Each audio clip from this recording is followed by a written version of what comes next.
out of all of them, if I had to, I mean, Joe Burrow is still the quarterback that I look at 9-1 to win MVP. I could see him going over that 27.5 passing touchdowns. I do, as much as I like Trevor Lawrence, as much as I think there is still a lot of upside with him, out of the highest paid quarterbacks, the one that I have the most confidence in having, as long as he stays healthy, is Joe Burrow, out of all those ones that I just named. Yeah, I think that's right. I mean, Joe Burrow, we've seen what he can do when he's fully healthy, and you've got T. Higgins, who just signs a deal today, 1-year deal, but still signed the franchise. Yeah, it's franchise tender. He was going to take the money. Yep, he's going to take his money, and so you've got the whole band is back, and you look at him at plus 200 for comeback player of the year, which I also like. Yeah. Yeah, I mean, Joe Burrow, if you look at all of those, he's the only one that's been to a Super Bowl. So, yeah, I trust him more. I trust his coaching staff more. I trust his defensive coordinator more. I think Jared Goff will get there, though. I think the Lions will go to a Super Bowl. If it's not this year, I think it's in the next few years. As long as Ben Johnson stays there, though. Correct. If you lose your offensive coordinator, that could change pretty much everything there. But, yeah, it's interesting. I wouldn't bet Goff at 35-1 to win MVP.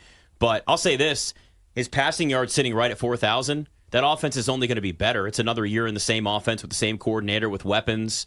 I don't know if Jamison Williams is ever going to be the wide receiver that we kind of thought he would be coming out of college, even though he had a torn ACL at Alabama. But when I look at what that offense is capable of, I think if I'm looking at Jared Goff, I target maybe passing yards, and passing touchdowns are only 25.5. Now, they've got a couple of great running backs, so they're going to run the ball a lot too. But they're also, you've got a pass catcher out of there. So, like, you got a running back that can also catch ball. Like, there's a lot there and a lot of different variety for that offense. So if you look at somebody like Jared Goff, I think there is a chance the Lions go to the Super Bowl this year, and I think Jared Goff is going to put up some serious numbers. Two of the best run differentials in Major League Baseball as well between those two teams. When you look at this Orioles team, you just obviously talked about how great this Yankees team is, but the Orioles obviously talented in their own right. Do you see them as a true threat that can overtake the Yankees and actually win the division when it's all said and done? Or does the AL East feel like, as long as obviously the big names stay healthy, it's the Yankees to lose? I think you hit it on the head right there. Big names got to stay healthy. That's what's been the Yankees' problems the last 3-4 years. Since I've been paying a little closer attention when my brother took over.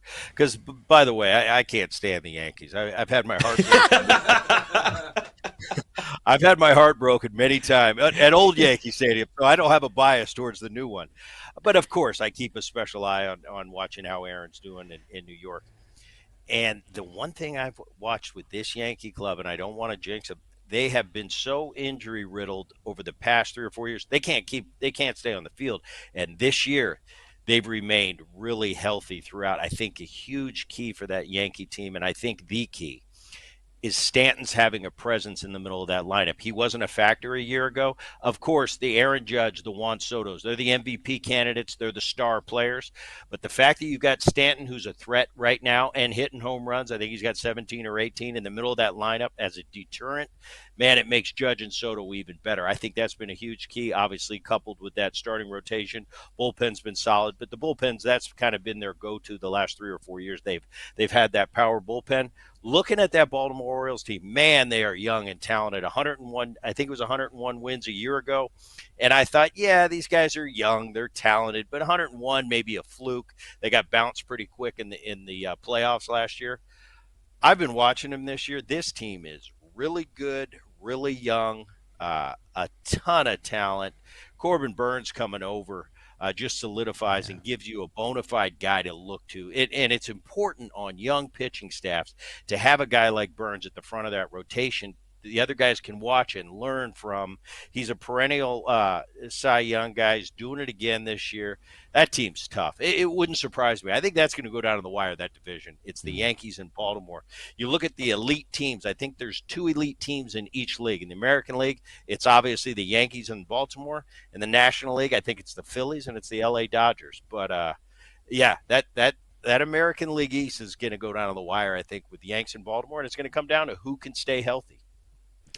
The Cubs, Brett, are in full meltdown mode.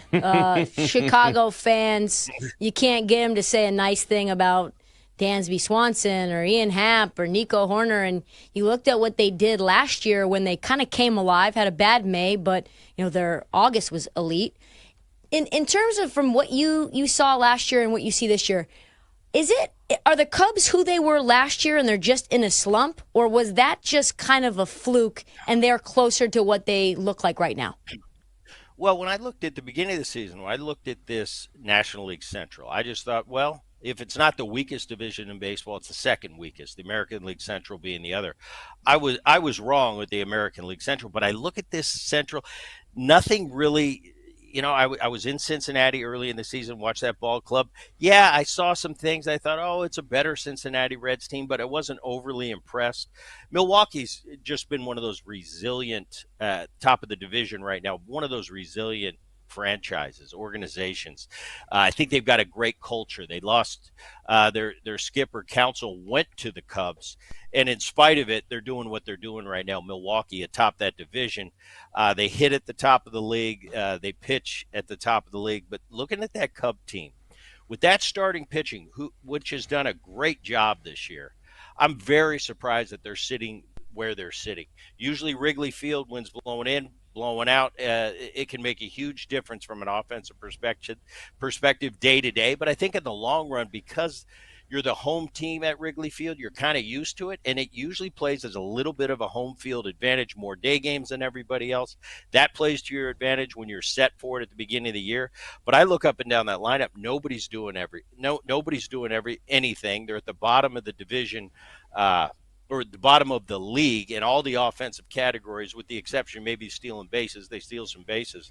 But that starting rotation is good. Usually when you have elite starting pitching, that at least keeps you in the game, and not at the bottom of, in my opinion, one of the worst divisions in baseball. What's, in your estimation, what's going on with the Aces? Because I think that their numbers have gone from minus 110, minus 115 to win the whole thing to now plus 160. They're not covering numbers. Becky Hammond is unimpressed by the level of defensive effort and cohesion on this team. Obviously, they don't have Chelsea Gray yet, but it just feels like the vibes are good, but the vibes on the court are a little off. Totally. I think it's one of those situations where, when you're missing such a important aspect of your team, it's fine for a little bit, but it slowly starts to snowball and snowball and snowball. Jackie Young's been playing freaking amazing out of her mind, but she's playing out of position. Kelsey Plum has struggled at times. It looked really good at times, but it's playing out of position. So you're putting a lot of players, asking them to do things that those weren't the reasons you won back-to-back championships. So for me, I look at this team and I go, okay, you're just trying to survive until Chelsea Gray gets back. Because once Chelsea Gray gets back, this team is actually deeper, arguably, than they were in both of those championship runs. And Alicia Clark coming off the bench, scoring 13 points a game or whatever she's putting up so far, is very different than Alicia Clark as a starter. Tiffany Hayes, who's still finding a rhythm into this team, who I think skill set wise and play wise is really going to push this team to championship contention. Here's the thing. I think this might be the best payout you're going to get if you're picking the Aces, right? Because they're not going to get worse than this. They're sitting right now, points wise, they're still the number one offense in this league, but they're not looking at it on defense. And if you watch them, you'd be like, wait, they're still leading this league in points per game. That's an insane aspect. But when you look at the standings, okay, they've dropped down now to 6th place. That's not the Las Vegas Aces. There's no way that's sticking around for much more of this season.